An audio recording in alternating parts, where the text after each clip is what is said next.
Alam nyo, kahit ibon, no, hahanapin mo rin pag nawawala. At ang ito nga, ibon lang to, no. Pero kita niyo naman yung pag-alala ko. Kahapon pa to nawawala eh. Pero huwag kayong mag-alala. Bumalik na ulit itong si Dos. Ayan siya, oh. Oh, step up. Egerta, step up. Gutom ka na.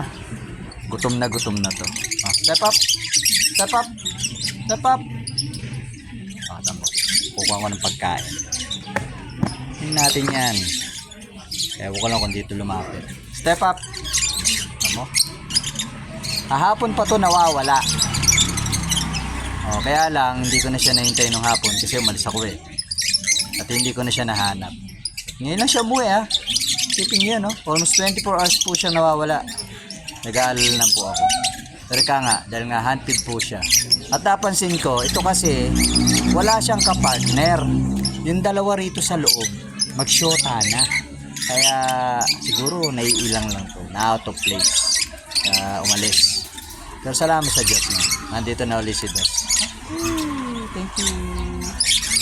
Salamat sa Diyos. Bumalik siya.